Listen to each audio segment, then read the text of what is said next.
औज़ुबिल्लाहिमिनश्शैतानिर्रजीम बिस्मिल्लाहिर्रहमानिर्रहीम। तमाम तारीफ़ें, तमाम हम्द सना उस रब्बे कायनात रब्बे ज़ुल जलाल के लिए जिसके कब्ज़े कुदरत में तमाम जहानों के तमाम निज़ाम हैं। तमाम दुरूद और सलाम हज़रत मोहम्मद मुस्तफ़ा सल्लल्लाहु अलैहि वसल्लम, उनकी आल और उनके असहाब पर। जनाब, आज दूसरा अशरा भी हमसे रुखसत हो गया। कल हम तीसरे अशरे में दाखिल हो जाएंगे।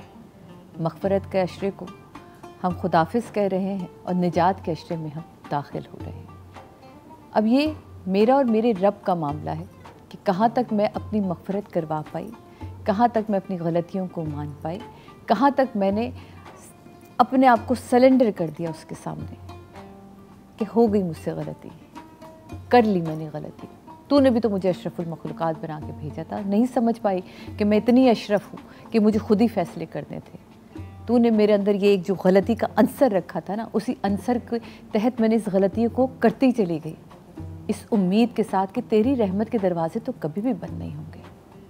और मुझे यकीन है तेरी रहमत के दरवाज़े इस अशरे मग़फ़िरत के बाद भी खुले हैं। बस यहाँ तो सेल लगी थी, अब सेल ख़त्म हुई जनाब।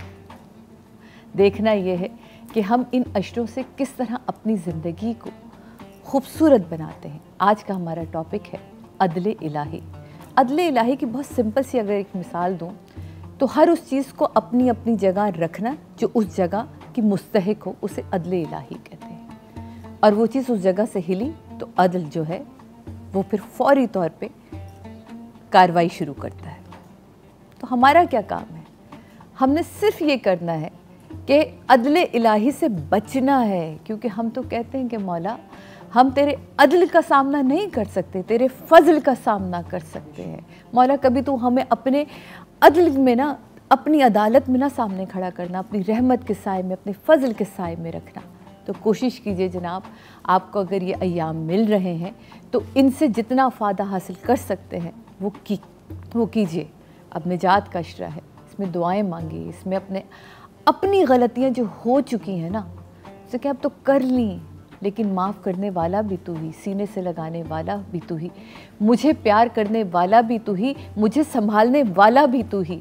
जब पूरी दुनिया में अकेला रह जाता हूँ तो सिर्फ एक तू ही है जो मुझे सहारा देता है, जो मुझे सीने से लगाता है, क्योंकि अव्वल और आखिर तूने ही मुझे संभालना है। मैं तो इस दुनिया वालों की तरफ सिर्फ देख रही होती हूँ, लेकिन उन्हीं दुनिया वालों ने, तूने कुछ लोगों को चुन लिया होता है जो तेरा काम, जो तूने उनके ऊपर वो काम डाला है ना, वो तेरा काम कर रहे होते हैं। जी हाँ जनाब, ऐसे ही आज बहुत से मेहमान मेरे साथ मौजूद होंगे जो रब के दिए हुए काम को इतनी खुश असलूबी से कर रहे हैं और इतनी खूबसूरती से आगे लेके जा रहे हैं कि अच्छा लगता है। जब हम उनसे मिलते हैं तो हमें एहसास होता है कि अच्छा, अभी भी दुनिया में कुछ अच्छे लोग हैं जो अच्छा काम कर रहे हैं, मखलूक की खिदमत कर रहे हैं, जो मेरा रब चाहता है कि तुम मेरी मखलूक की खिदमत करो। मैं तुमसे राज़ी हूँ, तुम्हारी नमाज़ें, तुम्हारे कुरान, ये मैं तुम्हारे मुंह पे भी दे मारूँगा, लेकिन जो तुमने मेरी मखलूक की खिदमत की ना, उससे मैं बड़ा राज़ी होता हूँ। ज़रा आज जब मैं आपको मिलवाऊँगी अपने बहुत ही बेहतरीन मेहमान, यहाँ मेरे साथ खिदमत फाउंडेशन के से आए हुए हैं इंजीनियर उमर फ़ारूक साहब, डायरेक्टर खिदमत फाउंडेशन है, अल खिदमत फाउंडेशन के। आपसे ज़रूर अभी बात करेंगे। मेरे साथ बहुत ही खूबसूरत आवाज़ के मालिक, बहुत ही बुलंद आवाज़ के मालिक सना खां हैं। ये कहते हैं ना, अहले बैत का ज़िक्र जिसने कर दिया वो तो वैसे ही बड़ी बुलंदियों पर होता है। इनका ज़िक्र मैं क्या करूँ, इनकी तारीफ़ मैं क्या करूँ। जिनकी तारीफ़ की ये कलाम चुनती है ना, बस वही इनको वहाँ से दुआ देते हैं। तो जनाब सैयदा रुबाब कमल हमारे साथ मौजूद है। मौला आपको आबाद और शाद सलामत रखे। यकीनन आप बहुत थक चुकी हैं, आवाज़ में जो है वो थकावट भी है, लेकिन ये ताकत भी बीबी आपको अता करती है। हमेशा मैं कहा करती हूँ, मेरी बहन, सबसे पहले तो अस्सलाम वालेकुम। वालेकुम अस्सलाम। तो हमेशा मैं कहा करती हूँ कि ये ज़िक्र कभी भी हम गले से करते ही नहीं हैं, दिल से करते। ये ज़िक्र हम करते हैं अपनी रूह के साथ, अपने दिल के साथ, अपने खुलूस नियत के साथ। तो ये आपकी दुआएं हैं और आपकी मोहब्बतें। पहले आप चाहेंगे हम के ज़रूर नात से ज़रूर आगाज़ करें अपनी रौनक भरी ट्रांसमिशन। बिल्कुल। बिस्मिल्लाहिर्रहमानिर्रहीम, अल्लाहुम्मा सल्ली अला मुहम्मद व आले मुहम्मद व अज्जिल फरज। खैरुल बशर है तू, है खैरुल अनाम, खैरुल बशर है तुझ पे लाखों सलाम। खैरुल बशर है तू है खैरुल अनाम, खैरुल बशर है तुझ पे लाखों सलाम। तेरे दरबार में, तेरे दरबार में हम मांगते हैं ये दुआ, या रसूल अल्लाह या हबीब अल्लाह, या रसूल अल्लाह या हबीब अल्लाह। तू बादशाह है हम तेरी मिदहत के फूल चुनते हैं, सल्ले अला कुरान भी तेरी ही मिदहत करते हैं। इंसान क्या जिन्नो मलक तेरे टुकड़ों पर पलते हैं, तेरे दरबार में, तेरे दरबार में हम मांगते हैं ये दुआ, या रसूल अल्लाह या हबीब अल्लाह, या रसूल अल्लाह या हबीब अल्लाह। दुनिया तेरी काबा तेरा, तैबा तेरा कुरआन तेरा, पत्थर भी तेरे हाथ पर पढ़ने लगे कलमा तेरा। औसाफ तेरे देख कर कहने लगा बंदा तेरा, तेरे दरबार में, तेरे दरबार में हम मांगते हैं ये दुआ, या रसूल अल्लाह या हबीब अल्लाह, या रसूल अल्लाह या हबीब अल्लाह। और सादिया ख़ास शेर आपकी समातों की नज़र किया है। सब कुछ अता है आपकी, क्या वो जरी क्या कमबरी, तू मुस्कुरा कर देख ले बन जाएगी किस्मत मेरी।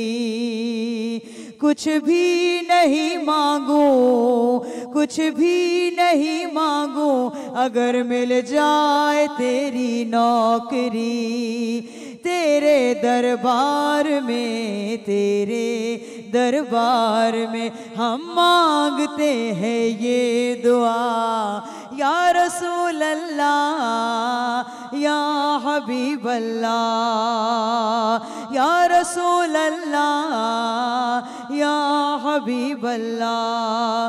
तुझसे भला क्या मांगना ए वाक़िफ़ सिर्रे खफ़ी, वाक़िफ़ दिलों के हाल से तू है मेरे प्यारे नबी।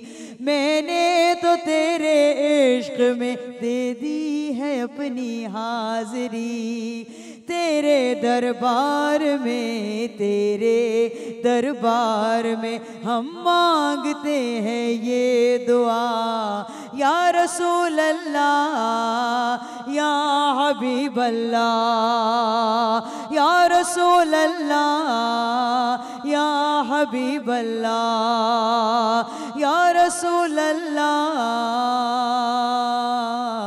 या हबीब अल्लाह।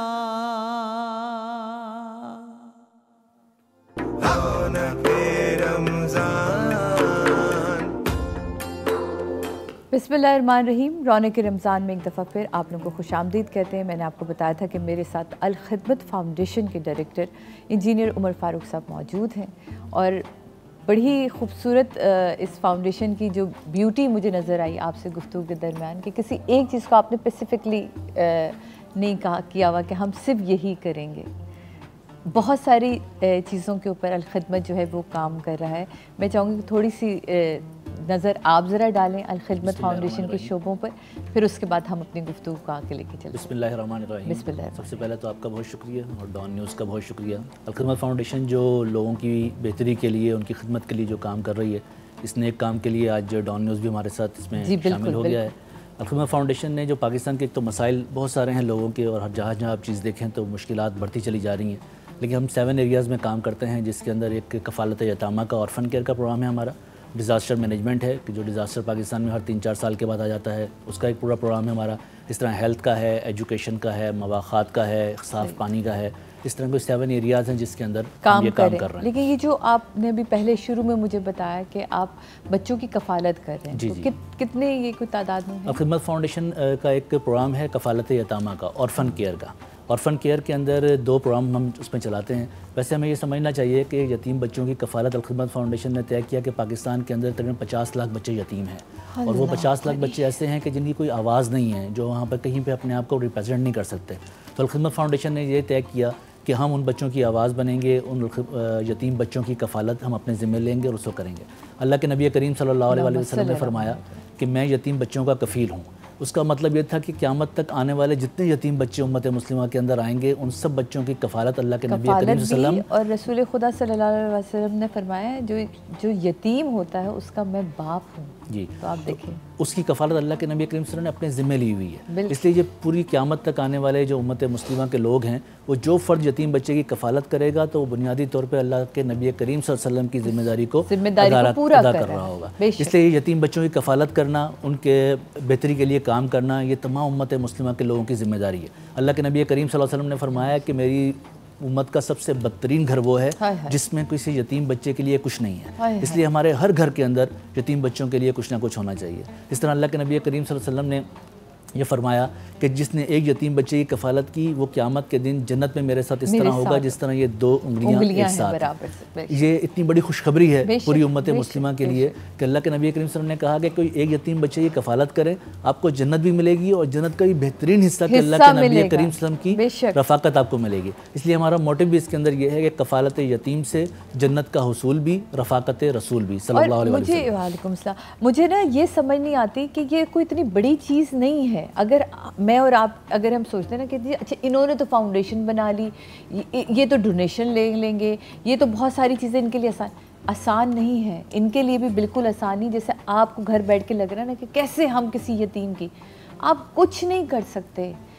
आप अपने घर के बच्चों के जो कपड़े हम डिस्कार्ड करते हैं ना, वो कपड़ों का एक पैकेट बनाएं। सर्दियों के, गर्मियों के जो आप कपड़े निकालते हैं, बच्चे तेज़ी से उनके कद बढ़ होते हैं, आप चुप करके किसी को शोर मचाए बगैर वो कपड़े आप पैक करें, वो अल-खिदमत फाउंडेशन में भी पहुंचाए जा सकते हैं। और इस तरह के बहुत सारे इंस्टीट्यूट हैं कि अपने, मैं ये नहीं कह रही कि सिर्फ पैसों से ही खिदमत होनी, खिदमत बहुत तरीके, आप उन बच्चों को जाके टाइम दे सकते हैं, उनको आपके टाइम की बड़ी अहमियत है। जी, तो ये अल्लाह के नबी करीम सल्लल्लाहु अलैहि वसल्लम ने जब ये ऐलान किया कि जो यतीम बच्चे की कफ़ालत करेगा उसको जन्नत भी मिलेगी और मेरी रफ़ाकत भी उसको मिलेगी, तो सहाबा ढूंढने लग गए कि कौन यतीम बच्चा है कि जिसकी हम कफ़ालत करें और हमें जन्नत मिल जाए। तो 2 सहाबा को एक बच्ची मिली कि जो उन दोनों की रिश्तेदार थी, और दोनों उस पर बात पर लड़ाई हो गई कि इसकी कफ़ालत मैं करूँगा, और फ़ैसला अल्लाह के नबी करीम सल्लल्लाहु अलैहि वसल्लम के पास आया। और अल्लाह के नबी करीम सल्लल्लाहु अलैहि वसल्लम ने किसी एक सहाबी के हक़ में, जिसकी वो ज़्यादा करीबी रिश्तेदार थी, उसके हक़ में फ़ैसला दे दिया। तो उस सहाबी ने उस बच्ची को अपने कंधे पर बिठाया और मस्जिद नबवी से निकलते हुए ऐलान करते हुए जा रहे थे कि लोगों देखो मैं अपनी जन्नत लेकर जा रहा हूँ। सुभान अल्लाह। ये यकीन था कि अल्लाह के नबी करीम सल्लल्लाहु अलैहि वसल्लम ने कहा है कि यतीम बच्चे की कफ़ालत करूँगा तो इसका यकीन है कि ये जन्नत आपको लाजिम मिलेगी। ये तो ऐसे ही है ना, क्योंकि आका ने तो कभी वही के बगैर बात की ही नहीं। अगर वो कुछ कह रहे तो इसका मतलब है कि मेरा रब वो कहलवा रहा है मुझसे। इसलिए हमने ये 2 प्रोग्राम शुरू किए। एक ऑर्फन केयर का हमारा प्रोग्राम फैमिली सपोर्ट का है कि बच्चे जिनके वालिद मौजूद नहीं हैं, उनकी वालदा है, अपने नाना के घर पे, खाला के घर पे, चचा के घर पे वो रहते हैं, हम उनके घर पे कफ़ालत करते हैं। और ये हमारा ये पूरा प्रोग्राम जो है यतीम बच्चों की कफ़ालत का, ये एजुकेशन बेस्ड है। यानी उस बच्चे की कफ़ालत की जाएगी, किसी स्कूल के अंदर वो इनरोल होगा और हम उसके तालीम के सारे अखराजात वो उठाते हैं। एक बच्चे के ऊपर वो हमारा 5500 रुपये ख़र्चा पर मंथ आता है, 5500 रुपये, और 66,000 रुपये साल का ख़र्चा है। जो फ़र्द उसको ओन करता है उसको ये मालूम होता है कि पाकिस्तान के कौन से गांव के, कौन से शहर के, कौन से कस्बे के किस स्कूल के अंदर कौन सा बच्चा है जिसको मैं ओन कर रहा हूँ, जिसकी मैं तालीम का ख़र्चा उठा रहा हूँ। हम उसकी आपस में अटैचमेंट बनाते हैं और उसकी रिपोर्ट बच्चे की शेयर करते हैं उस डोनर के साथ, ताकि उसकी एक अटैचमेंट भी बने, उसको पता हो कि मैं कौन से बच्चे की कफ़ालत कर रहा हूँ। इसलिए ये घर के अंदर प्रोग्राम है कि जो घर के अंदर लोग रहते हैं, और हमने ये भी इसमें रखा है कि जो बच्चे की माँ है या जो भी उसका कफ़ील है उसको कोई पैसे देने के लिए ना जाए, जाए, बल्कि उसके अकाउंट के अंदर पैसे आएँ और वो अपने ATM से जाके अपने वकार के साथ वो अपने पैसे निकलवाए और अपने बच्चे के ऊपर खर्च करे। इसलिए हम उसकी पूरी तालीम और तरबियत का इसमें इंतज़ाम करते हैं। दूसरा हमारा शोबा, आपकी बेस्ट स्टोरीज़ में होता है ना कि हमने ये इतने साल पहले शुरू किया और ये बच्चे जो हैं अब इस मुकाम तक पहुँचे, कोई ऐसी है? जी, इसकी तो बेतहाशा स्टोरीज़ मौजूद हैं। और मैं आपको ये बात बताऊँ कि ये जो यतीम बच्चे होते हैं इसका इनके अंदर टैलेंट बहुत ज़्यादा होता है, लेकिन इन्होंने बहुत सारी चीज़ें दुनिया की जो है वो देखी हुई होती हैं, मुश्किलात सही भी होती हैं, इसलिए इनके अंदर थोड़ा सा इनको आप ग्रूम करें तो ये बहुत ज़बरदस्त आपको रिजल्ट जो है वो देते हैं। इस तरह हमारा ये दूसरा प्रोग्राम है वो आगोश होम्स का है। इसमें हम यतीम बच्चे जिनका कोई भी नहीं है, वालिद वालिदा मौजूद नहीं है, उनको हम आगोश होम्स के अंदर लेकर आते हैं। वहाँ पे उनकी तालीम का इंतज़ाम करते हैं, उनकी मील्स का इंतज़ाम करते हैं, उनकी रहाइश का इंतज़ाम करते हैं। अमूमन हमारे माशरे में ये समझा जाता है कि जो यतीम खाना होता है उसका बहुत बुरा हाल होता है, और होता भी है। आप जाकर देखेंगे यतीम खानों का बुरा हाल होता है। हमने अल-खिदमत फाउंडेशन ने यह तय किया है कि हम जो आगोश होम बनाएंगे वो पाकिस्तान के सबसे बेहतरीन बोर्डिंग स्कूल में जो फैसिलिटी होती है वो हम वहाँ पर यतीम बच्चों को देंगे। और मैं जब जाकर देखता हूँ अपने आगोश होम्स को तो मुझे ये फील होता है कि मेरे अपने बच्चों से अच्छे तरीके से वो बच्चे वहाँ पर पढ़ रहे हैं, अच्छी फैसिलिटीज़ को वहाँ पर वो इंजॉय कर रहे हैं। ये आगोश होम्स का हमें ख्याल इसलिए आया कि आपको शायद पता होगा, पूरी पाकिस्तानी कौम भी उम्मत मुस्लिमा जानती है कि अल्लाह के नबी करीम सल्लल्लाहु अलैहि वसल्लम खुद भी यतीम थे, और वो जब यतीम थे तो अल्लाह ताला ने उसका कुरान में जिक्र किया है, और जिस सूरत में जिक्र किया है तो वहाँ पे बताया है कि ए नबी, हमने तो तुम्हें उस वक्त भी अकेला नहीं छोड़ा कि जब तुम यतीम थे, और तुम्हें ठिकाना फराहम किया और तुम्हें गनी कर दिया। तो उन्हीं 3 चीज़ों की बेस के ऊपर हमने ये आगोशम बनाए हैं। वहाँ पे हम बच्चों को अकेला नहीं छोड़ते हैं, वहाँ पे उनको ठिकाना फराहम करते हैं, और वहाँ पे उनकी तालीम और तरबियत का हम इंतज़ाम करते हैं। सुभान अल्लाह। यहाँ मुझे लेंगे जनाब एक छोटा सा ब्रेक के बाद वापस आते हैं। मैं आपसे ये कह रही थी ना कि अदले इलाही पे जब हम बात करते हैं तो वो बात यही है कि जो चीज़ जहाँ के लिए रखी गई है ना तो वो वहीं रखी जाए, तब ये अदल कायम रहता है। आएंगे अभी हमारे साथ हमारे मेहमान मौजूद हैं, उनसे बात करेंगे। लेते हैं छोटा सा ब्रेक के बाद वापस आते हैं।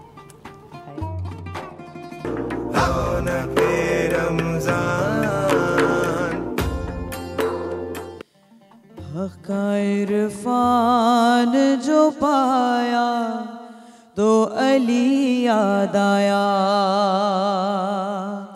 हक़ा इरफान जो पाया तो अली याद आया, दिल में कुरान समाया तो अली याद आया, हक़ा इरफान जो पाया तो अली याद आया। आदम और नूह पैगंबर हो या हज़रत ईसा, यूनुस और खिज़र हो इलियास के हज़रत मूसा, वक्त इन पर भी जब आया तो अली याद आया, हक़ा इरफान जो पाया तो अली याद आया। और घर था अल्लाह का मौजूद मकी कोई न था,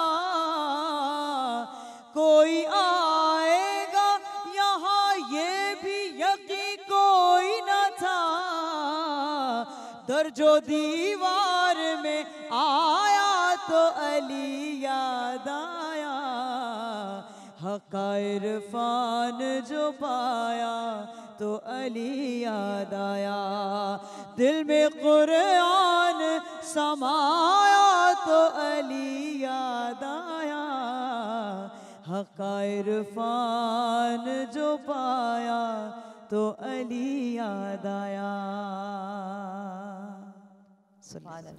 मौला इस आवाज़ की बुलंदी को ऐसे ही कायम और दायम रखे जनाब। हमारे साथ उमर फारूक साहब मौजूद हैं, डायरेक्टर अल-खिदमत फाउंडेशन। हम देख रहे हैं कि मुल्क से बाहर भी आपने बहुत काम किया। आपकी अल-खिदमत फाउंडेशन ने अभी शाम में, ख़ास तौर पे टर्की में जो ज़िलज़िला आया उस हवाले से भी काफ़ी काम किया गया। जी, डिज़ास्टर मैनेजमेंट का हमारा एक शोबा है, और डिज़ास्टर पाकिस्तान के अंदर भी बहुत सारे आते हैं, और हर 2-3 साल के बाद इतना बड़ा डिज़ास्टर आ जाता है कि बड़ा मुश्किल लग जाता है। से हम मेरे ख्याल से गुजरे हैं, कोरोना से गुजरे हैं, फिर पहले सैलाब था, फिर ज़लज़ला था, तो ये मुस्तकिल जो है मुश्किलात पाकिस्तान के अंदर ही मौजूद हैं। लेकिन इसके साथ साथ हमने ये कोशिश की, जैसे शाम के अंदर मुस्तकिल जंग जारी है और वहाँ पे बहुत बच्चे यतीम हो गए हैं, तो हमने एक आगोश होम जो है वो टर्की की सरहद पे भी बनाया है जो शाम के बच्चों के लिए है, और हम वहाँ पे उसको मैनेज कर रहे हैं शाम के बच्चों के लिए टर्की के अंदर।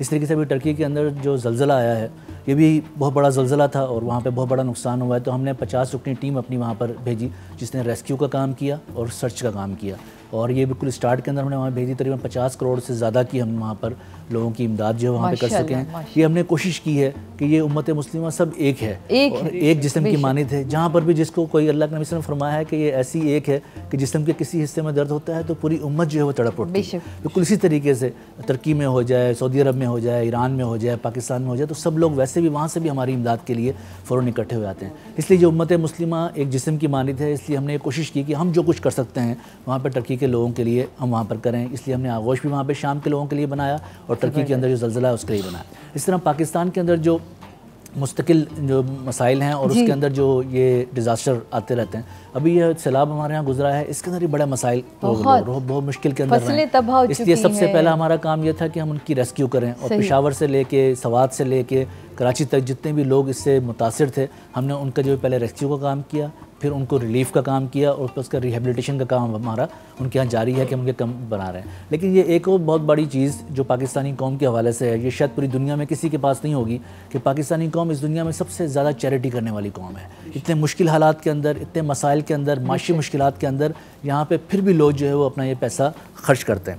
और इसके साथ साथ सिर्फ ऐसे ही नहीं है कि जो इंडस्ट्रियलिस्ट है वो खर्च कर रहे हैं, जो बहुत ज़्यादा पैसे वाले हैं वो खर्च कर रहे हैं। इस सैलाब के अंदर हमने देखा कि हम छोटी छोटी जगहों के अंदर जहाँ हमने कैंप लगा के पैसे जमा किए, वहाँ पे जो बच्चे कचरा चुनते थे उन्होंने भी अपनी चीज़ें ला कर जो है वो हमारे कैंप के अंदर दी हैं, और रोज़ाना ला कर दी हैं। जो दिहाड़ी पे काम करते थे उन्होंने ला कर दी हैं। ये इतनी बड़ी ज़बरदस्त पाकिस्तानी कौम के लिए चीज़ है कि शायद हम वैसे समझते हैं कि पाकिस्तानी कौम एक नहीं होती है और बहुत मसाइल के अंदर रहती है, लेकिन जब डिज़ास्टर आया है तो इसने एक कौम बन के एक लबैक पे सब इकट्ठे ज़रूर होते हैं पूरी दुनिया के अंदर। जहाँ पे कोई डिज़ास्टर आता है पाकिस्तानी मौजूद जी, जहाँ पे डिज़ास्टर आता है लोग वहाँ से भागना शुरू कर देते हैं, और पाकिस्तान में जहाँ डिज़ास्टर आता है लोग वहाँ पे जाना शुरू कर देते हैं ताकि लोगों को रिलीफ पहुँचाएं। 2005 का ज़लज़ला मुझे नहीं भूलता, तब हम मैं बहुत एक्टिव रोल था उसमें मेरा फ़ख्र आलम के साथ। तो मुझे याद है कि हमारी किस तरह हमने रिकॉर्डिंग्स कैंसिल करी थी, और हम सब वहाँ पहुँचे हुए थे, और वो वहाँ के लोग कहते कि आप लोग तो जाएं, अगर इसके साइड इफ़ेक्ट्स हैं। मैंने कहा नहीं भाई, इस वक्त हमें लगता है कि हमारी शक्लें देख के ना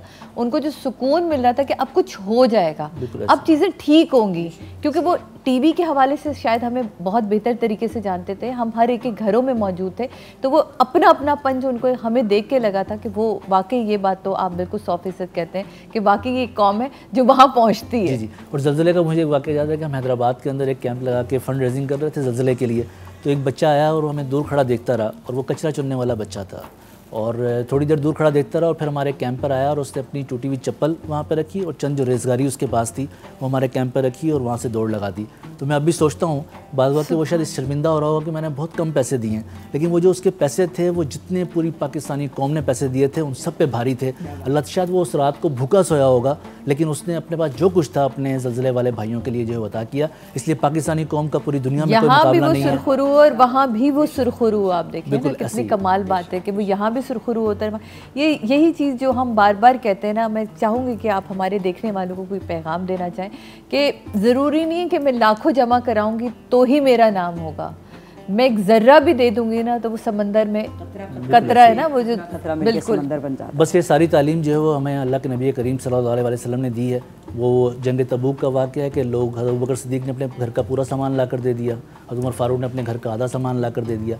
एक सहाबी थे जिनके पास कुछ नहीं था, उन्होंने सारी रात एक यहूदी के बाग में नौकरी की, मुलाजमत की, और चंद खजूरें मिली और वो ला कर दी। तो अल्लाह के नबी करीम सल्लल्लाहु अलैहि वसल्लम ने सारे सामान पे कहा कि ये सब पे भारी है, क्योंकि ये इसने इतने खुलूस के साथ ला कर दी हैं कि ये सब के साथ ज़्यादा जो भारी हैं। इसलिए इससे कोई ताल्लुक़ नहीं है कि इंसान पैसे कितने दे रहा है, लेकिन ये रमज़ान का महीना है। मैं मेरी पूरी पाकिस्तानी कौम से गुजारिश है, अल्लाह ताला की राह के अंदर आप इस रमज़ान के महीने में जो खर्च करेंगे अल्लाह ताला 700 गुना बढ़ाकर आपको देगा।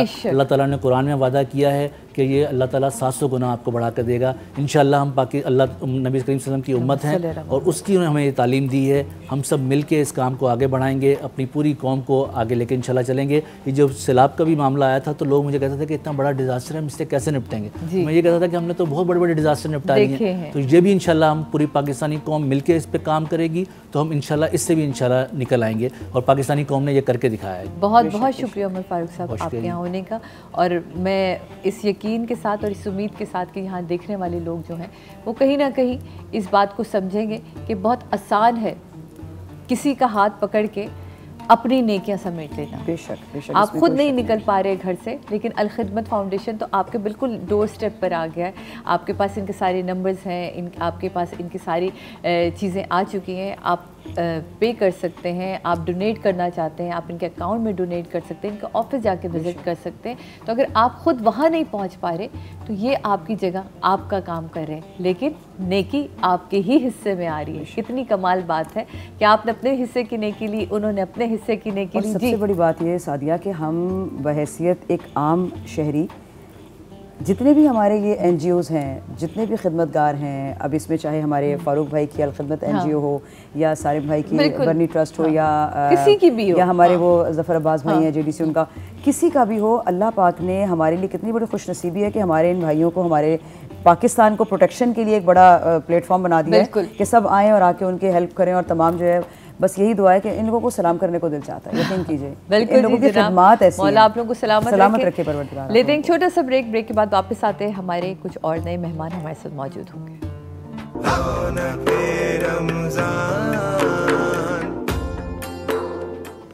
बिस्मिल्लाहिर्रहमानिर्रहीम। एक दफ़ा फिर रौनक के रमज़ान में आप लोगों को खुशामदीद कहते हैं जनाब। और अब हम आ चुके हैं अपनी कुरान स्टोरीज़ की तरफ। हमारे साथ समरीन फवाद मौजूद हैं, उन्हें खुशामदीद कहते हैं। कैसे हैं आप? अल्हम्दुलिल्लाह। कैसी हैं आप? बिल्कुल खैरियत से। आज हम क्या करें, इतना खूबसूरत बोर्ड है, मैं तो बोर्ड ही देखते रह जाती हूँ। आज हमारी अगेन एक स्टोरी है। हमारी लास्ट टाइम स्टोरी भी सूरह कहफ से थी और आज की कहानी भी हमारी सूरह कहफ की एक कहानी है। और हम जल्दी से अपनी स्टोरी का आगाज़ करते हैं। आज की कहानी हमारी मूसा अलैहिस्सलाम और उनके साथ हैं हज़रत खिज़र अलैहिस्सलाम, उन दोनों की कहानी है जो बहुत मशहूर है, क्योंकि हर जुम्मे जब हम सूरह कहफ पढ़ते हैं तो ये वाक़या भी हम ज़रूर पढ़ते हैं। आज हम इस वाक़े को थोड़ा सा बच्चों के अंदाज में भी देखेंगे और इसमें से लेसन्स लर्न करेंगे ज़रूर। हज़रत मूसा अलैहिस्सलाम से एक दफ़ा एक शख्स ने पूछा कि इस दुनिया में सबसे ज़्यादा इस वक्त इल्म किसके पास है? मूसा अलैहिस्सलाम ने कहा मेरे पास है। अल्लाह ताला को ये बात, चूँकि अल्लाह ताला से उन्होंने बग़ैर पूछे ये बात जो है जवाब दे दिया और अल्लाह ताला पर नहीं छोड़ा, तो अल्लाह ताला ने कहा कि आपने कैसे कह दिया? हमारे एक बंदे हैं, उनके पास आपसे ज़्यादा इल्म है। हज़रत मूसा अलैहिस्सलाम को इल्म की इतनी ख्वाहिश थी कि उन्होंने फ़ौरन कहा कि अल्लाह ताला मुझे उस बंदे से मिला दे, मैं उस बंदे से मिलना चाहता हूँ। बड़ा कमाल ये वाक़या है कुरान में। हाँ जी। अब मूसा अलैहिस्सलाम को अल्लाह ताला ने गाइड किया कि मूसा जहाँ दो दरिया मिलते हैं हमारा वो बंदा तुम्हें वहाँ मिलेगा। और उन्होंने कहा कि ठीक है मैं वहाँ जाऊँगा, मुझे कैसे पता चलेगा कि मुझे कहाँ मिलना है दो दरियाओं के संगम पे? तो उन्होंने कहा कि तुम, अल्लाह ताला ने फरमाया कि तुम अपने साथ एक मछली तल के अपने तोशेदान में रख लो और जहाँ वो मछली ज़िंदा होकर के दरिया में रास्ता बनाएगी बस वहीं समझ जाना कि वो वही जगह बंदा हमारा मिलेगा। मूसा अलैहिस्सलाम सफ़र पे निकल गए, उनके साथ उनके एक खादिम जो कि कहा जाता है यूशे बिन नून थे, जो हज़रत मूसा अलैहिस्सलाम के बाद उन्होंने नबूवत भी उनको हासिल हुई, वो उनके साथ थे।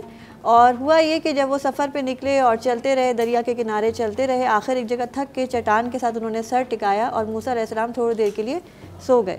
जब वो सो रहे थे तो यूशे बिन नून जो उनके साथ थे, उन्होंने एक अजीब मंजर देखा कि तोशेदान में से मछली है वो जिंदा होकर के निकली और पानी में गई और पानी में एक अजीब सा रास्ता बन गया, एक सुरंग सी बन गई।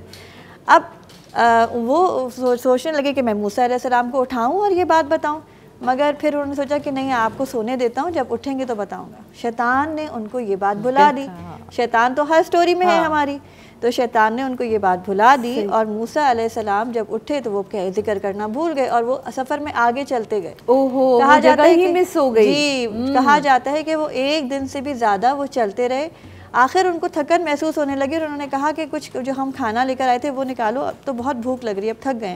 तो उन्होंने कहा अरे हज़रत वो मैं आपको बताना ही भूल गया कि वो जब हम लोग वहाँ पे चट्टान पे आप आराम फरमा रहे थे उस वक्त वो अजीब ही वाक़या हुआ, मछली जो है वो ज़िंदा होके पानी में उछल गई। उन्होंने कहा अरे वही तो जगह थी जहाँ हमें उनसे मिलना था, अब चलो वापस चलो उधर। तो हज़रत मूसा अलैहिस्सलाम उनसे मिलने के लिए वापस उल्टे कदमों उसी जगह पे वापस पहुँचे और वहाँ जाकर के उन्होंने देखा कि एक चट्टान के ऊपर एक चादर ओढ़े एक शख्स बैठा हुआ था, वही खिज़र अलैहिस्सलाम थे। बिल्कुल। हज़रत मूसा अलैहिस्सलाम ने जाकर के उनको सलाम किया। उन्होंने कहा तुम्हारे मुल्क में सलाम कहाँ? उन्होंने कहा हज़रत मैं मूसा हूँ। उन्होंने कहा बनी इसराइल के मूसा? उन्होंने कहा जी। तो उन्होंने कहा कि आपके पास अल्लाह ताला ने बहुत से इल्म की भलाइयाँ दी हैं, मैं आपसे कुछ भलाई सीखना चाहता हूँ। तो उन्होंने कहा कि मूसा, मुश्किल है तुम्हारे लिए हमसे कुछ सीखना। उन्होंने कहा कि मूसा, जो इल्म तुम्हें दिया गया वो मेरे पास नहीं है और जो मेरे पास है वो तुम्हारे पास नहीं है, और तुम सब्र नहीं कर पाओगे, मेरे साथ रह कर के तुम सब्र नहीं कर पाओगे। मूसा ने कहा कि इंशाअल्लाह आप मुझे सब्रमंद पाएंगे और आप मुझे एक मौका दीजिए अपने साथ चलने का।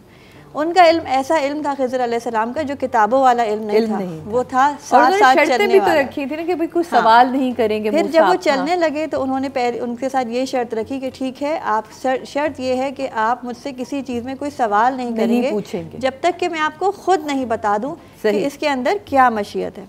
जनाब, पहला वाक़या आता है, दरिया के किनारे चलते चलते आगे जाते हैं, एक कश्ती आती है। कश्ती के जो मल्लाह होते हैं, कश्ती वाले, वो उनके जानने वाले होते हैं, वो उनको कश्ती में बिठा लेते हैं और उनसे मुआवजा भी नहीं लेते। तो जब वो कश्ती में बिठा लेते हैं और उनसे मुआवजा भी नहीं लेते, तो जब उतरने का वक्त आता है तो खिज़र अलैहिस्सलाम उस कश्ती के अंदर से तख्ता जो है एक उखेड़ देते हैं, उसको एक डैमेज कर देते हैं। अब मूसा अलैहिस्सलाम कहते हैं कि एक तो इन्होंने हमारे से कोई मुआवजा भी नहीं लिया और आप फिर भी उनका जो है किश्ती ख़राब करके जा रहे हैं। इतने अच्छे लोग, उन्होंने हमारे साथ एहसान किया और हम उनका ये करें ताकि लोग डूब जाए। उन्होंने कहा, मैंने कहा था ना आपसे कि आप सवाल नहीं करेंगे, सब्र नहीं होगा। तो उन्होंने कहा कि जी, अब आइंदा मैं सवाल नहीं करूँगा, आप मुझे इंशाल्लाह आगे सब्रमंद पाएंगे। अब क्या होता है जी, आगे जाते हैं तो वहीं आगे ही उसी सीन को आप देखें, दरिया के किनारे एक सीन चलता जा रहा है। अब एक इलाके में आए जहाँ बच्चे खेल रहे हैं पानी के किनारे। वहाँ पे कुछ बच्चों में से एक लड़के को हज़रत खिज़र अलैहिस्सलाम जो है वो अपने पास बुलाते हैं और उसी गर्दन को झटका देते हैं और वो उसी वक्त बच्चा जो है वो ख़त्म हो जाता है। अब मूसा अलैहिस्सलाम को और ज़्यादा गुस्सा आता है, क्योंकि मूसा अलैहिस्सलाम की पर्सनैलिटी कैसी थी। मूसा अलैहिस्सलाम वो थे कि जो किसी के मामले में ज़रा सी भी ज़्यादती बर्दाश्त नहीं करते थे। अगर कोई 2 लोग लड़ रहे होते थे तो वो फ़ौरन इंटरवीन करते थे कि ये कैसे हो रहा है, ज़्यादती क्यों हो रही है। उनको तो बर्दाश्त ही नहीं हुआ। उन्होंने कहा कि ये क्या किया आपने, एक पाकीज़ा नफ्स को आपने बग़ैर किसी गुनाह के कत्ल कर दिया।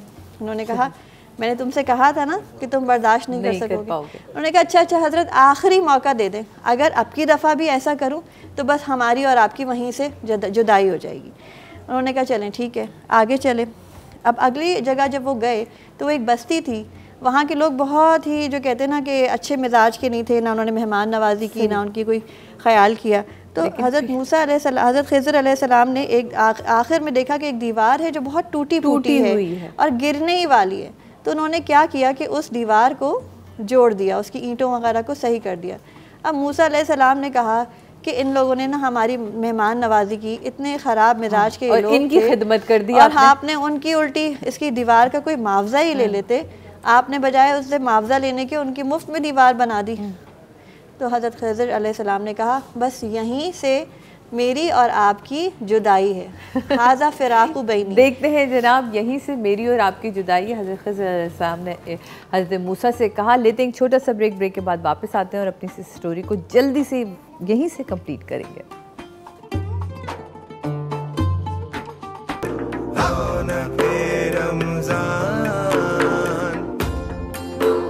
बिस्मिल्लाहिर्रहमानिर्रहीम। एक दफ़ा फिर खुशामदीद कहते हैं रौनक के रमज़ान में। जी समरीन, मैं चाहूँगी जल्दी से हम इसको स्टोरी को जो है वाइंड अप करें। बिल्कुल, हमने कहानी को यहाँ तक कर लिया था कि तीनों वाक़यात हमने मूसा और खिज़र अलैहिस्सलाम के देख लिए थे। और अब खिज़र अलैहिस्सलाम ने ये कहा मूसा अलैहिस्सलाम से कि यहाँ से हमारी और आपकी जुदाई हो गई।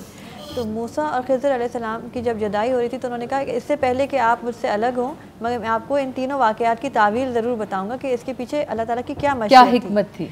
तो पहली वाक़या का इन्होंने बताया कि जो किश्ती जिसमें मैंने शिगाफ डाला, जिसमें तख्ता उखेड़ा, उसकी वो किश्ती ऐसे इलाके में जा रही थी जहाँ बादशाह जो था वो बहुत ही जालिम था और वो हर एक ही किश्ती को अपने कब्ज़े में कर लेता था, वो उनकी आर्मी का हिस्सा बन जाती थी। तो मैंने चाहा कि इसमें ऐब आ जाए ताकि वो उसको ना अपने बुरी नज़र से ना ले। जी। फिर दूसरी कहानी में खिज़र अलैहिस्सलाम ने एक बच्चे का कत्ल किया। तो उसके बारे में उन्होंने कहा कि जो बच्चा था उसके माँ बाप बहुत नेक थे, मगर बच्चे का आगे जो है वो कुफ्र में पढ़ने का उसकी तकदीर में लिखा हुआ था और कुफ्र की वजह से ये भी खदशा था कि माँ बाप भी उसकी मोहब्बत में कुफ्र में ना पड़ जाएँ। तो अल्लाह ताला ने के हुक्म से मैंने उस बच्चे को कत्ल किया और अल्लाह ताला ने उसके बदले उनको उससे बेहतर और नेक औलाद अता फरमाई। तीसरा ताल्लुक़ था उस बस्ती का जहाँ पे उन्हें दीवार को जो है मेंट किया था। तो उस दीवार का बताया कि उन्होंने कि उस दीवार के पीछे एक यतीम बच्चों का ख़जाना था जो उनके वालिद ने दफन किया था। और चूँकि वो वालिद बहुत नेक थे तो अल्लाह ताला ने चाहा कि वो ख़जाना जो है वो उन बच्चों को उनके बड़े होने के बाद ही मिले। अगर दीवार टूट जाती तो ख़जाना खुल जाता, और ये लोग जो वैसे ही इतने बदअखलाक हैं तो वो उनका ख़जाना भी गसब कर लेते। तो इस तरीके से अल्लाह ताला ने हमें उन तीनों की चीज़ों की हिकमतें बताईं, और हमें इससे ये भी पता चलता है कि बाज़ दफ़ा कुछ चीज़ें हमें बहुत बुरी लग रही होती हैं अपने हक़ में, मगर अल्लाह ताला ने उसमें हमारे लिए बहुत सी बेहतरियाँ रखी होती हैं। बस हमारे अंदर सब्र नहीं है। बिल्कुल, और हमें सब्र करना चाहिए, अल्लाह के हुक्म पे राज़ी रहना चाहिए। सही, बहुत बहुत शुक्रिया आपका समरीन। इस वक्त मेरे साथ बहुत ही मोहतरम मेरे उस्ताद यहाँ मौजूद हैं, सैयद सज्जाद शब्बीर रिजवी साहब, इस्लामिक स्कॉलर हैं, और यकीनन मैं अपने मौजू को उनके साथ आगे लेके बढ़ूँगी कि आज हमने रखा अल्लाह का निज़ाम अदल कुरानी हवाले से। और अगर हम इन अयामों में देखें मौला कायनात मुश्किल कुशा अली अहले बैत पे जो एक मुश्किल वक्त आया है, उस हवाले से तो उनकी पूरी ज़िंदगी जो है अदल इलाही पर है। जी अल्लाह साहब। औज़ु बिल्लाहि मिनश शैतानिर रजीम, बिस्मिल्लाहिर रहमानिर रहीम, क़ालू इन्ना लिल्लाहि व इन्ना इलैहि राजिऊन। सादिया बहन, आज 20 रमज़ान जो है वो आहिस्ता आहिस्ता ढल रही है और हम उस मंजिल में दाखिल हो रहे हैं कि सुबह क़यामत वो इल्म का बाब बज़ाहिर बंद होने जा रहा है जो कि रिसालत के साथ जुड़ा रहा। बेशक। अदल की जहाँ तक बात करती हैं तो जर्मन के फ़लसफ़ी को पूरी किताब लिखनी पड़ी, अदालत इंसानी, और उसमें उसने अदालत इंसानी में ये लिखा कि मैंने पूरे इस्लाम को जो है पढ़ा है और उस पूरे इस्लाम में मुझे अली जैसा आदिल इंसान बतौर हाकिम, बतौर इंसान, मुझे अबू तालिब के बेटे के अलावा इस्लाम में कोई ऐसा आदिल नज़र नहीं आया कि जिसने गरीबों की दस्तगीरी की, जिसने मिस्कीनों की दस्तगीरी की, जिसने ऐसे फ़ैसले किए कि हमारे जाने फ़िदा असहाब बावफ़ा पे कि खुलफ़े राशिदीन रिज़वानुल्लाह ताला अलैहि अजमईन अपने दौर में हज़रत अली से फ़ैसले करवाया। बेशक। यानी इसका मकसद ये है कि हज़रत अली का अदल इतना था।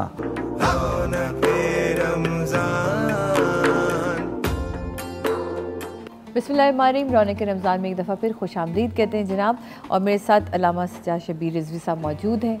अपनी बात को वहीं से शुरू करूंगी कि तालीमात इस्लाम में अदल पर इस कदर ताकीद क्यों की गई। 2-3 चीज़ों को ऐड कर देती हूँ कि अदल के नफाज में कौन कौन सी रुकावटें हो सकती हैं और उनको हम कैसे दूर करेंगे। देखें, अदल जो है वो जिन माशरों में नहीं होता वो माशरे तबाह और बर्बाद हो जाते हैं। अदल वो एक ऐसा इंसान का, इस माशरे का एक ऐसा जुज़ है जिसकी वजह से माशरे में जो है वो एक यकसा निज़ाम जो है वो क़ायम हो सकता है। हज़रत अली अलैहिस्सलाम की ज़िंदगी आप अगर देखें काबे से लेके और 40 हिजरी तक, तो हज़रत अली की ज़िंदगी का एक एक लम्हा जो था वो अदल इलाही में गुज़रा। अदल इलाही वो अदल जो अल्लाह ने इंसान पे नाफिज किया था, बिल्कुल, कि तुम्हें किस तरीक़े से ज़िंदगी गुजारनी है। अदल के हिस्से हैं ज़िंदगी में अदल करना, बिल्कुल, फ़ैसले में अदल करना, माशरे में रहते हुए अपने ग़ुलामों से अदल करना, अपनी तर्ज़ हुक्मरानी से अदल करना, अपनी इबादत से अदल करना, अपनी रियाज़त से अदल करना। ये तमाम चीज़ें जब मिल के इंसान में जमा होंगी तो एक मुजस्सम और मुकम्मल इंसान बनेगा। उससे आप कह सकते हैं कि वो आदिल इंसान। अब कायनात में तलाश करें आलम इस्लाम में कि आदिल इंसान कौन। आदिल इंसान वो कि जब तक मुंह में निवाला नहीं रखे कि जो उसे यकीन ना हो जाए कि मेरी रियाया में कोई भूखा नहीं, ये अदल है उसका। क्यों कि पूरे माशरे में जहाँ वो भूख मिटा रहा है उसमें सब तो उसके मानने वाले नहीं हैं, उसके दुश्मन भी हैं, बेशक, मगर वो क्यों उनका ख्याल कर रहा है। मैं ये अदल इलाही है, अदल इलाही है, वो सबको देता है, वो सबको देख रहा है। वो काफिरों को भी दे रहा है, मुश्रिकों को भी दे रहा है। वो ये सोचे कि मैं तो सिर्फ उन्हीं को दूंगा जो मेरे मानने वाले हैं, जो मेरे यहाँ इंसान अदल से हट जाता है। अदल इलाही का नाम ये है कि अगर ज़रबत लगे और पानी पेश किया जाए। अब अदल इलाही ये है कि प्यास उसे भी है, प्यास जो है मारने वाले को भी है, कातिल को भी है। अब अदल इलाही ये है, अदल इलाही का तकाजा ये है कि वो क्या कह रहा है, पहले उसके होंठ देखो मुझसे ज्यादा खुश्क है, ये है अदल अपने मौला। मगर अगर इंसानी है तो वो कहेगा नहीं, पहले मुझे प्यास है, उसने तो मुझे मारा है, अब यहाँ मेरी अना आ गई, अदल खत्म हो गया। तो अब माशरे में अगर आज का दिन अहले बैत से हमें इतनी मिसालें मिलती हैं। आप मौला कायनात का ये आखिरी वक्त देखे ना कि वो अदल करके जा रहे कि उसको पहले पानी दो, मुझे बाद में देना, एक ज़र्ब लगाना अगर मैं बच जाता हूँ। ये तो पहले अली है ना। अब चौथे अली को देखें कि वाक़े करबला के बाद मदीने में रोटी अल्लाह साहब एक ऐड और कर लें सवाल, ताकि लोग हाथों पे हाथ रख के बैठ जाते हैं कि हमने तो अल्लाह पे तवक्कल कर ली, अब हमें क्या ज़रूरत है कुछ करने की। तो ये तवक्कल और अल्लाह की रज़ा में राज़ी होना, दोनों को ज़रा वो भी कर दीजिएगा। अगर आप किसी महकमे में एप्लीकेशन ना दें नौकरी की और मस्जिद में बैठ के दुआ मांगती रहें कि नौकरी मिल जाए, नौकरी मिल जाए, और मैं कहूँ कि सादिया मुझे नौकरी मिल जाए, आप पहला सवाल क्या करेंगे कि अल्लामा साहब आपने एप्लीकेशन दी है, एप्लीकेशन किया, आपने सीवी सेंड किए। मैं कहूँ नहीं, सीवी सेंड नहीं किए, तो आप कहेंगे कि फिर दुआ का क्या यानी हासिल है कि जब आपने पूरा प्रोसेस नहीं किया है। अगर हम ये सोच के बैठ जाएं कि अल्लाह ने सब कुछ लिख दिया है तो बस हमें तो फिर तो ना इबादत की ज़रूरत है ना दुआ की क्या मकसद है। फिर क्यों कहा कि दुआ तकदीर को बदल देती है, दुआ तकदीर को बदल देती है। ऐसे ही मासूम के सामने एक शख्स जा रहा था और अबू बसीर बैठे हुए थे। मौला ने कहा कि ये शख्स जो है ना आज रात को मर जाएगा। हाय हाय हाय, क्या खूबसूरत वाक़या है, क्या खूबसूरत। कायनात के ताजदार जो कहें भी तो इज़्ने इलाही से कहते। दूसरा दिन गुजरा, वो शख्स फिर गट्ठर लेके आ रहा है। अबू बसीर ने कहा फर्जंद रसूल, आपने तो कहा था दुनिया को बताने के लिए, कहा इसको बुलाओ। बुलाया, कहा कल तुम कहाँ गए थे? कहा मैं घर जा रहा था। कहा फिर क्या हुआ? कहा रास्ते में एक साहिल मिला, उसने कहा बहुत भूखा हूँ, मेरे पास एक ही दीनार था, वो मैंने दे दिया। जो कहते हैं ना कि बस हाथ पे हाथ धरे बैठ जाओ, उससे उनको ये बताना है। जब वो कहने फिर क्या हुआ? कहा जब मैं पहुंचा तो मैंने गट्ठर खोला लकड़ियों का। फिर क्या हुआ? कहा एक अज़दहा था जो मेरे मुखालिफ सिमत चला गया। मौला ने मुस्कुरा के कहा वो मुखालिफ सिमत इसलिए गया कि तुमने अल्लाह की राह में एक दीनार दिया था, उसे तुम्हें काटना था और उससे तुम्हें मरना था। जब तुमने एक दीनार दिया तो अल्लाह ने लोहे महफूज में तुम्हारी ज़िंदगी को बढ़ा दिया। अब इसीलिए अल्लाह कहता है कि तुम मुझसे मांगो, मैं तुम्हारी तकदीर को बदल दूंगा। अगर ये माशरे में ये बात आ जाए कि कुछ करना नहीं है तो फिर मेहनत ना करे इंसान। मेहनत करेगा तो लोहे महफूज एक ऐसा प्रोसेस है जहाँ बदलता रहता है। आप मेहनत करते रहें, दुआ मांगते रहें, इबादतों को बढ़ाते रहें, हुस्न इखलाक को बढ़ाएं, हुकूकुल इबाद को बढ़ाएं, इंसानियत के काम आएँ। ये नहीं सोचें कि ये मेरे काम आएगा तो मैं उसके काम आऊँगा। आले मोहम्मद ने कहा ये नहीं, ये सोच के किया तो क्या किया। बिल्कुल जनाब, ये करें कि मैं नेकी करूँगा। मेरे पास वक्त है तो मैं अपने कलाम की तरफ जा सकती हूँ जनाब। मैं आपसे गुजारिश करूँगी रुबाब एक कलाम की। ज़रूर सादिया, अभी चूँकि मौला मुश्किल कुशा जाफर साहब को सुनाएं। जी जी बिल्कुल, अभी चूँकि जी बिल्कुल, अभी चूँकि हम जिक्र कर रहे थे अपने मौला मुश्किल कुशा कायनात अली इब्न अबी तालिब अलैहिस्सलाम का, और अय्याम मौला मुश्किल कुशा भी हैं, तो उसी हवाले से आप सबकी समातों की नज़र कलाम करते हुए। जब खुदा को पुकारा अली आ गए,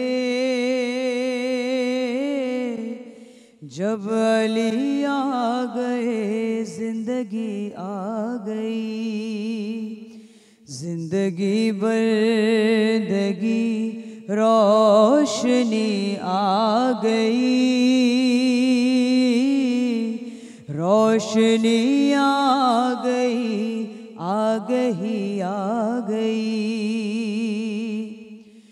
गुस्ल मैयत ना कहना मेरे गुस्ल को,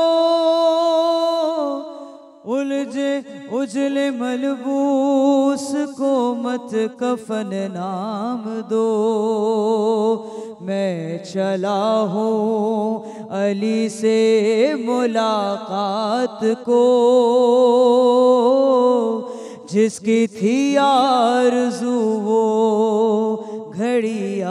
गई और मौत इनके मोहब्बों को आती नहीं, आ भी जाए तो फिर बच के जाती नहीं। मौत का क्या खतर, मौत से क्या हुज़र, इससे बचना ही क्या, आ गई आ गई। और सूरह आले इमरान भी है तो गवाह, मिस्ल कौसर हुई आल उनको अता। वो जो कहते थे अब तर नबी को मेरे, उनकी किस्मत में ही अब तरी आ गई। और आखिरी शेर आपकी समाअत की नजर करते हुए, इश्क जब तक ना हो शेर होता नहीं, मुझ में अब तक मुझ में कब अहले बैत थी तेरी मिदहा की।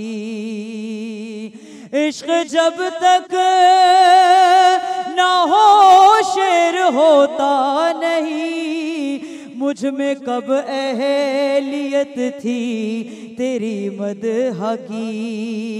मेरे मौला मैं कुर्बान तेरे इश्क के, सिफ्ते जाफर को भी शायरी आ गई। जब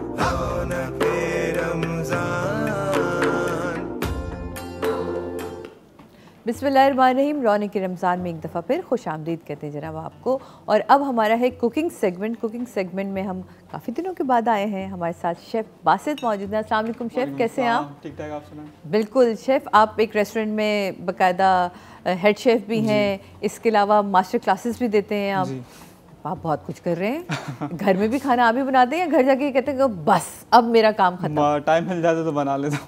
है शादीशुदा या नहीं? निकाह हुआ है मेरा। निकाह हुआ है। भाभी आप तो बड़ी खुशकिस्मत हैं। सारी दोस्तें छेड़ती होंगी, मुझे भी ऐसे ही लगता था कि शेफ़ से शादी हो रही है, मैं बड़ी खुशकिस्मत हूँ, इंतहाई बदकिस्मत हूँ।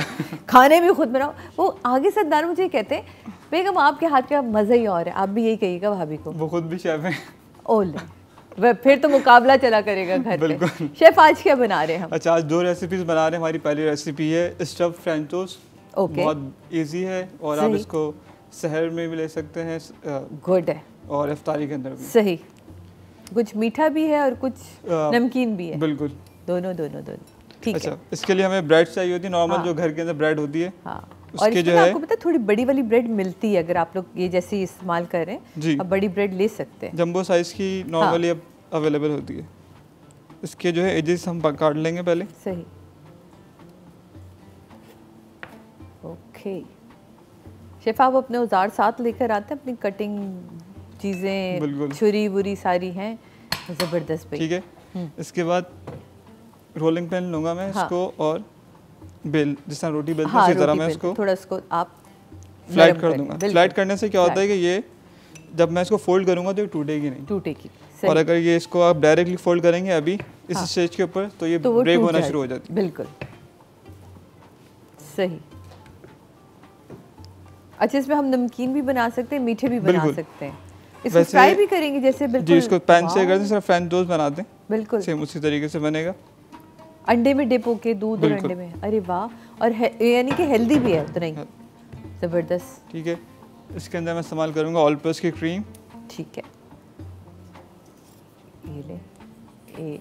और ऑल पर्पस आपको पता है ये जनाब ग़िज़ाइयत से भरपूर है, इतने थिक इसका मिल्क है, और इस कदर इसको मेरा ख्याल है ना, जो भैंसें हैं ना उनको इतने प्यार से उनके खाने के ऊपर इतनी मेहनत की जाती है, इतना उनको थोड़ी देर के लिए ना इंसान भी जेलस हो जाता है कि यार हमसे ज़्यादा इन पे, लेकिन भाई देखें हमसे ज़्यादा उन पे मेहनत हो रही है, तभी तो हमें इतना अच्छा फ्रेश थिक जो है वो दूध मिल रहा है। जो हेल्दी है और आप बेफिक्र होकर अपने बच्चों को पिला रहे होते हैं कि हमें पता है कि ये एक सॉलिड चीज़ जा रही है उनके पास। अच्छा जी, आपने ऑलपर्स क्रीम लगाई, अब आपने ले लिया ऑलपर्स का ही चीज़। यस, ऑलपर्स का चीज़ बड़ा मज़े का होता है, आपको पता है ये। गुड। अच्छा, सीजनल फ्रूट यहाँ पे कोई भी ले सकते हैं, इस तरह कीवी है, स्ट्रॉबेरीज हैं, जो कि हमारे सीजन में कभी नहीं होता कीवी लेकिन आप कीवी ले सकते हैं। स्ट्रॉबेरी हमारे पास बहुत होती है, स्ट्रॉबेरी ले। हमारे पास बनाना होते हैं, वो लीजिए। आड़ू आने वाला है, पीच जिसे कहते हैं, वो है आपके पास। बहुत सारे ऐसे ऑप्शन देखे मैंने, ठक ठक करके आपको ऑप्शन देना शुरू कर दिए हैं। आम आने वाला है, आम लीजिएगा आप आगे। ठीक है जी जनाब, कीवी को काट लिया आपने, सही, और इसके अंदर मैं इसको फिल कर दूंगा। ओके, तो शेफ ये खुलेगा नहीं तो मतलब नहीं खुलेगा। पक्की बात है शेफ, देख ले शेफ, सोच ले शेफ, सोच ले।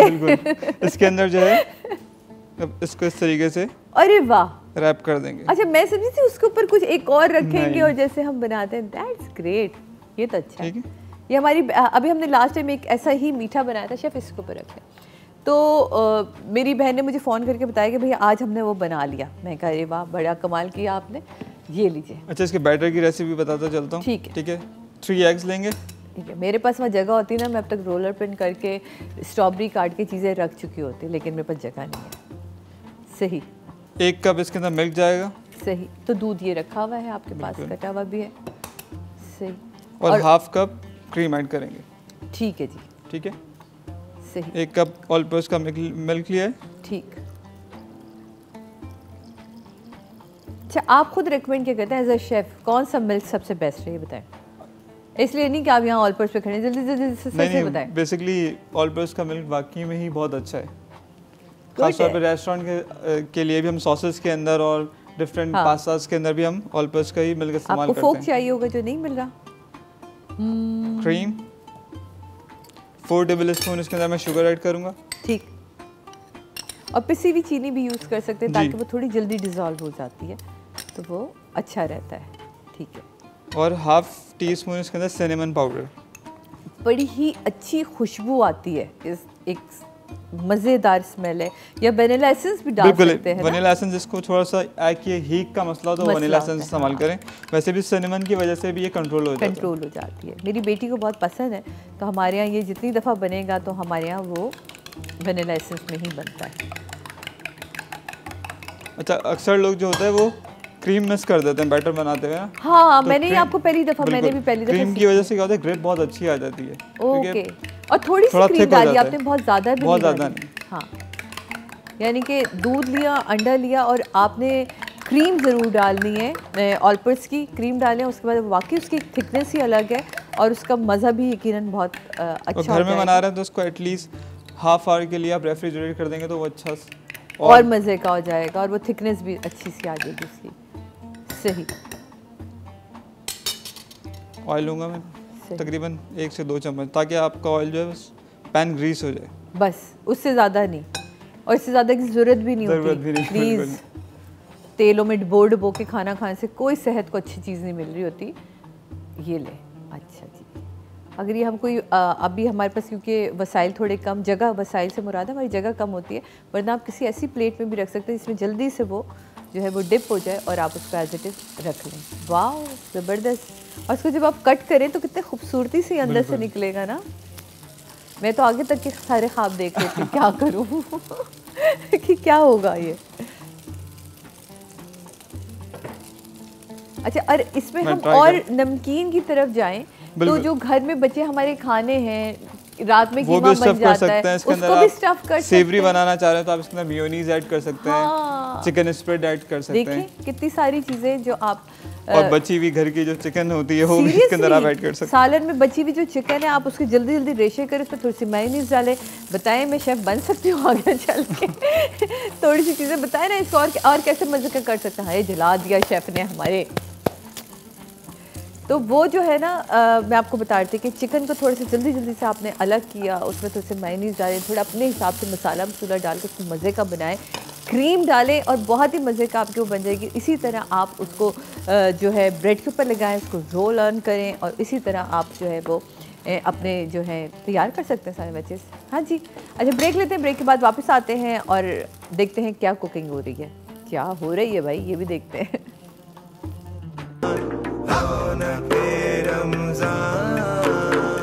वेलकम बैक नाज़रीन, रौनक रमज़ान में एक दफ़ा फिर खुश आमदीद कहते हैं आपको। और इस वक्त प्लटर हो रही है जी हमारे ये जो कुकिंग हो रही थी और बहुत ही जल्दी जल्दी मैंने इनसे कहा 2-3 आप बना लें ताकि अच्छे लगते हैं प्लेट में रखे हुए। और जब ये सारा गंद खुल जाता है ना किचन में, तो उसके बाद मज़ा जो है ना वो ये है कि आप डिटॉल से जाके अपने हाथ धोते हैं। और डिटॉल के जब इस वक्त आया है ना, बहुत ही मज़े का कूल इफ़ेक्ट है उसके अंदर, आपके हाथों को ठंडा ठंडा रखता है और 99.9% जो जर्म्स हैं वो ख़त्म हो जाते हैं जनाब। तो देखिए, इसी तरह ज़िंदगी को आपने खुश और अच्छे से गुजारना है और सफाई का ख़ास ख्याल रखना है डिटॉल के साथ। ये लीजिए, ये हमारे इसमें कोई भी वो नहीं है ना, नमकीन तो नहीं है, हमने सिर्फ सारे स्वीट बनाए। मेरा रोज़ा है, अब मैं क्या करूं? मेरी बेटी देख रही होगी और कह रही होगी मम्मा मज़े हैं आपके। मैंने कहा बेटे मज़े नहीं होते। हाँ, ऐसे मैं आपको बता रही हूँ, मुझे हर बार कहती है मम्मा मज़े हैं आपके। ये आप क्या कर रहे हैं? ये मैं इसके ऊपर गार्निश कर रहा हूँ थोड़ी सी। ओके, वाह। असल में इसी के पैसे होते हैं बेटे, जो हम लोग रेस्टोरेंट जाके देते हैं ना, वो इसी के पैसे होते हैं जो सजा के देते हैं।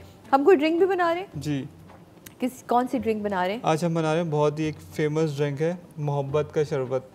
हाँ, मैंने क्यों नहीं सुना ये मोहब्बत का शरबत? चले जी, ये बहुत ज़्यादा आज फेमस है। अच्छा, मोहब्बत के शरबत में ऐसे क्या चीज़ डालते हैं आप? मोहब्बत डाल देते हैं सीधी? इसके अंदर हम ऑलपस डालेंगे और साथ में रूह अफ़ज़ा, तो इन दोनों का कॉम्बिनेशन ही एक मोहब्बत का शरबत बन जाएगा। अच्छा, तो ये जो गुलाब है ये किस लिए है? ये इसके अंदर ड्राई रोज पेटल भी जाएंगे। ओह, देखा, पत्ते की बात छुपाने लगे थे, मैं आप तक ले आई हूँ निकाल के।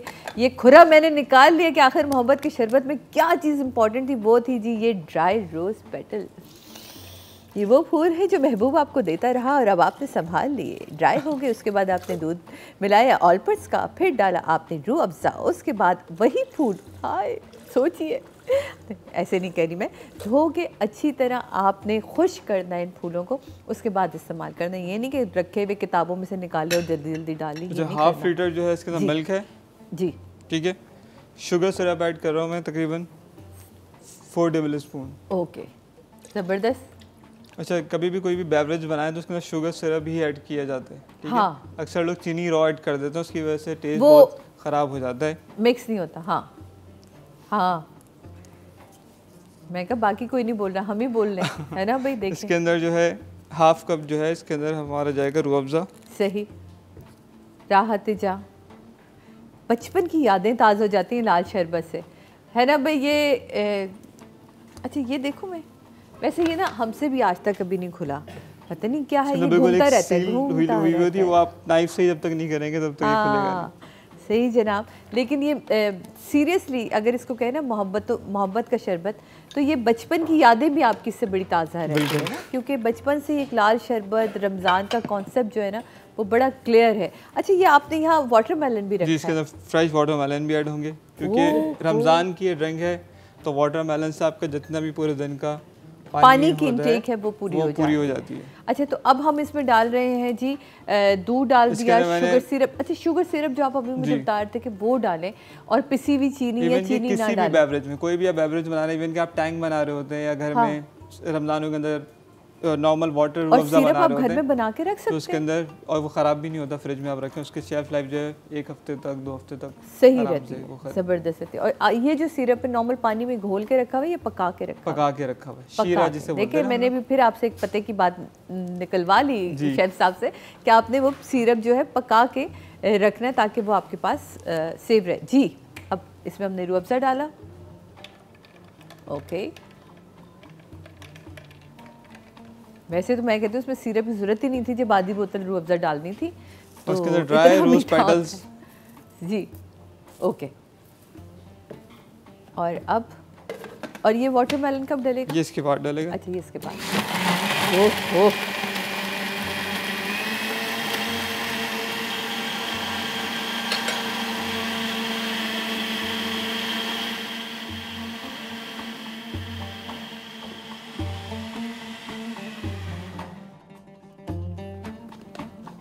इसी के पीछे अगर हम रखें तो बड़ा अच्छा लगेगा। 2 हमारे अच्छा, रोज वो ड्रिंक ना वाटरमेलन मैंने इसलिए ऐड नहीं किए थे क्योंकि चंक्स के अंदर चाहिए थे। अच्छा, चंक्स चाहिए थे। और आप ये कर सकते हैं कि बीज निकाल लें, चंक्स जो है वो मैं अपने घर में जब हमारे यहाँ बनता है वाटरमेलन का शरबत तो वो उसमें ही होता है कि चंक्स डलते हैं, बड़ा अच्छा लगता है। और मैं क्या करती हूँ, अपनी चीज़ बता रही हूँ, वाटरमेलन के चंक्स काटती हूँ, उस पर हल्का सा रूह अफ़ज़ा डालती हूँ, फ्रीज़ कर देती हूँ, तो वो बड़ा क्रंची सा मुँह में आता है और बड़ा अच्छा लगता है। ओके, ये ले जी, मोहब्बत का शरबत भी तैयार है और इसका गाढ़ापन आप देखें वो कितना मज़े का है। और वो इसलिए भी है कि वो ऑलपर्स का मिल्क है हमारे पास। आप इजाज़त दें तो मैं इसको यहाँ सजा दूँ ऐसे करके। वाह, इसके ऊपर थोड़ी सी मैं ड्राई, वेरी नाइस, ब्यूटी। चलिए, ताकि हमारे कैमरामैन को ये बनाने में भी आसान होगा शॉट, और यकीनन एक बहुत ही खूबसूरत चीज़ नज़र भी आ रही है। हमारी चीज़ें कंप्लीट हो गई हैं ना जी। बहुत शुक्रिया शेफ़ बासित आपका, और इंशाल्लाह फिर नेक्स्ट किसी में मुलाकात होगी। अब तो दिन बहुत कम रह गए हैं, लेकिन अब जो मुलाकात होगी वो होगी ईद के हवाले से। ईद के हवाले से कैसी चीज़ें। बहुत बहुत शुक्रिया, थैंक यू सो मच।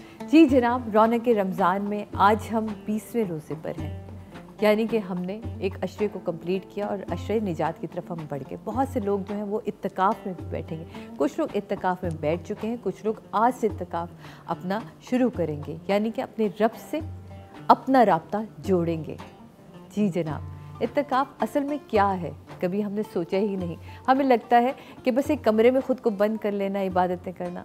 अरे मेरा रब कह रहा है मुझसे तेरा राब्ता हो जाए, वही तेरा और मेरा इत्तिकाफ़ हो जाता है। दुनिया से अपने आप को क़त्अ ताल्लुक़ कीजिए, फ़ोन को कहीं साइड पे रखिए, टीवी को बंद कर दीजिए, घर वालों से भी थोड़ी देर के लिए दूर हो जाना और अपने रब से अपनी लॉ को लगाना, ये है इत्तिकाफ़। बहुत से लोग जो लोग बैठे हैं उन सबको बहुत बहुत मुबारक हो। हम सबको अपनी अपनी दुआओं में याद रखिएगा जनाब। ये बड़े खुशनसीब लोग होते हैं जो अपने आप को इस बहुत ही हलचल वाली दुनिया से काट के अपने रब के करीब करते हैं। हमारी कोशिश होती है कि हमारे पास जो मुख्तसर सा वक्त होता है इसमें बहुत सारी चीज़ों को हम टच कर सकें और आप तक नॉलेज भी लेकर आएँ, आप तक गुफ्तगू भी लेकर आएँ और आपसे आपकी बातें भी जानें। कोशिश तो हम यही करते हैं जनाब। कल मुलाकात होगी रौनक रमज़ान की ट्रांसमिशन में, नए मेहमान नई गुफ्तगू के साथ। कल अय्याम अली का आखिरी प्रोग्राम है हमारा जनाब। 21 रमज़ान है, मौला कायनात मुश्किल कुशा अली की शहादत का दिन है, तो यकीनन कल का पुरसा जो होगा वो तमाम आलम इस्लाम के लिए डॉन न्यूज़ की तरफ से हमारी पूरी कोशिश होगी कि हमारी ट्रांसमिशन जो है वो अपने अकीदत के जो फूल हैं वो निछावर कर सकें। बहुत शुक्रिया।